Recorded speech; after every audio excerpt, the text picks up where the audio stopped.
Technical communication is a broad field that includes any form of communication, from specialized topics using technology to providing instructions, and the value is twofold. They make information usable, and they advance the goals of the company.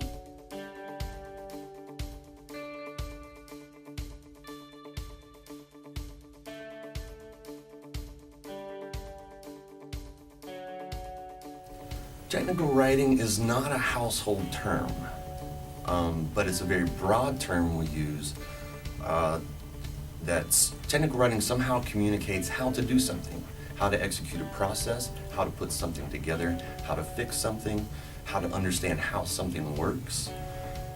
So even though technical writing is not a household term, there's examples or evidence of technical writing in all of our lives, whether it is a car manual, or how to put together your bookshelf, or more complicated processes in chemistry or mechanical engineering.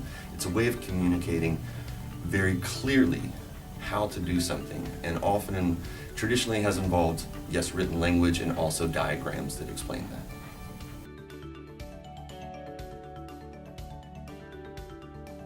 Such a wide mix of majors, then the kinds of documents they would write in any one field, of course, is totally varied. So what happens is then you've got to settle on the common documents that would cut across all fields. So what I use is I do a lot of instruction manuals. Like rights, of course, are going to be there. How to write good instructions is going to be in every field, no matter what you're in. Proposals, which are common to the vast majority of fields, progress reports and other informational reports, meeting minutes. Like I have them take turns doing the minutes for their out-of-class group meetings, when their group will meet and have a meeting out of class. So that's what I have to do to be able to, and they are going to need those skills of those documents. So.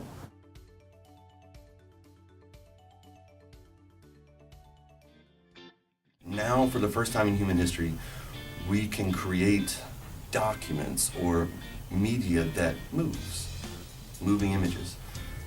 This first film. So Leland Stanford, who was a former governor of California, and also he was interested in racehorses, had this kind of debate with some of his friends as to whether or not horses' hooves ever leave the ground, all four of them at the same time. And if they do, in what direction? Because often in art, often in painting, you will see a horse galloping, but and all 4 feet are off the ground, but the two in the front are pointed outward, and the two in the back are pointed outward. And the human eye can't really see or detect this kind of movement, whether or not it's true. So Leland Stanford hired this guy, Edward, this really brilliant person, Edward Muybridge, to try to figure that out with his new kind of photography pre-film technology. And it took him a couple of years, but he figured out a way to put cameras in a row that would be triggered by the horse's movement, and therefore could have a snapshot of the horse's gallop all along the way. When you put those together, it's essentially the beginning of film. And it proved that, yes, indeed, a horse's hooves do, all 4 leave the ground during the gallop, but they're not pointed outward, they're pointed inward.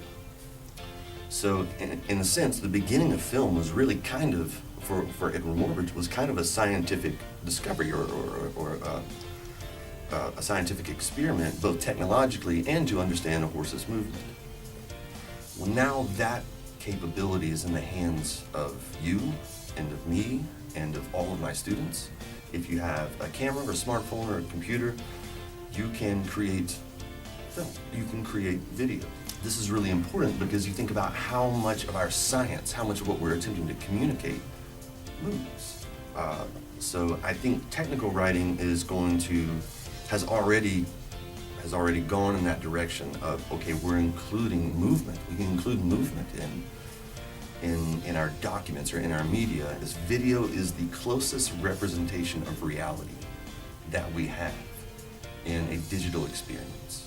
And that understanding video and how to produce it, and not just the technological aspects of, okay, I know how to press record and I know how to edit, but how to communicate a process clearly, effectively, with a video camera and not simply just language.